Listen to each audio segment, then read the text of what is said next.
Karine Tessandier, vous nous proposez de mettre la main à la pâte aujourd'hui. Oui, on va mettre la main à la pâte, on va faire une tarte incroyable, 100% maison, avec des courgettes, des oignons rouges et de la burrata. Vous savez, la pâte encore tiède, là, où on va ouvrir la burrata qu'on va poser dessus, avec de l'huile d'olive, des noisettes. Enfin, j'ai plein de choses à vous dire, parce que l'idée aujourd'hui, c'est de faire la pâte maison. C'est vrai qu'on la fait tout le temps par facilité, hop, on déroule et c'est parti, mon kiki. C'est tellement meilleur.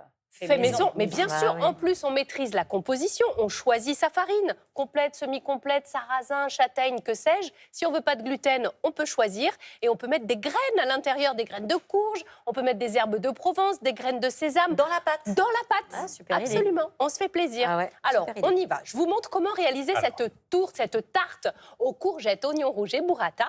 Vous allez commencer évidemment par faire la pâte. Donc, dans un saladier, vous allez mettre votre farine de petit épeautre. Et là, on ajoute 10 centilitres d'eau, 5 centilitres d'huile d'olive, évidemment du sel, des herbes de Provence, des graines de sésame, du sel, du poivre. Basta! Vous mélangez bien avec vos petits doigts. Si il faut, vous rajoutez un petit peu de liquide, mais normalement, avec les proportions que je vous ai données, on est bien. Ensuite, de la farine. Vous avez vu ce petit Le ralenti est incroyable. On se fait plaisir. Vous allez étaler et regardez l'astuce. Vous mettez la pâte sur le rouleau pour pouvoir, hop là, la dérouler. La technique. Eh je l'avais pas, oui, celle-là. mes enfants. Ah oui. Et là, vous allez me dire, mais elle n'a pas attendu, elle a enchaîné direct. Je vous explique pourquoi après, parce que là aussi, j'enchaîne. Vous avez les légumes. Évidemment, il faut bien les nettoyer. Donc là, on est parti sur de la courgette verte et de l'oignon rouge. Si vous avez en ce moment de jolies figues, pourquoi pas? Si vous avez encore des courgettes jaunes, eh bien, allez-y, alternez, faites-vous plaisir. Et sur la pâte, entre la pâte et les légumes, j'ai du pesto. Voilà, c'est ça qu'on a étalé. Ma pâte est là, j'adore ce moment. Vous rabattez les bords sur les légumes.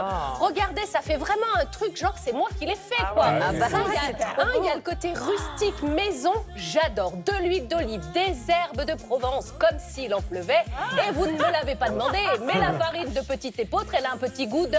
Noisettes. Merci, il y en a une qui suit. Donc je vais renforcer ce goût en les concassant, en les ajoutant avant d'enfourner avec un petit peu d'huile d'olive comme ça pour faire briller les bords. Vous laissez cuire le tout à 180 pendant 25 minutes, sorti du four, ce tout burrata. Là, vous allez l'ouvrir, la poser dessus. Vous allez ajouter quelques graines de sésame, encore de l'huile d'olive, un petit peu d'herbe fraîche, pourquoi pas du basilic. Et là, vous vous régalez.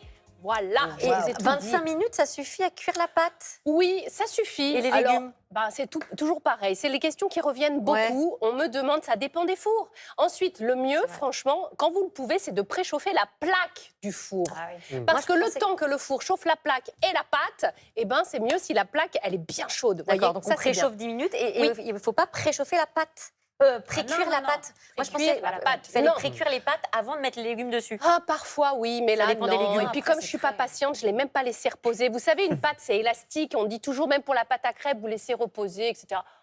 Voilà, moi j'ai enchaîné. C'est pas grave si ça se rétracte un peu, c'est pas grave s'il y a toujours cette petite élasticité.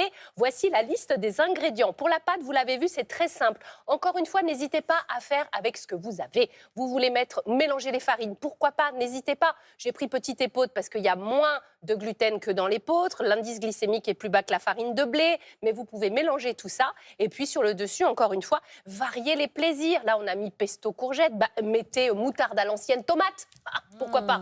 Un petit peu de lamelle de comté aussi, ça joue super ça, bien. c'est ma préférée. Voilà, mais pourquoi pas? Je vous le demande. Sur Instagram, je vous ai mis tous les ingrédients sur Instagram. Vous me faites cette recette, vous m'envoyez vos photos et vous m'en direz des nouvelles.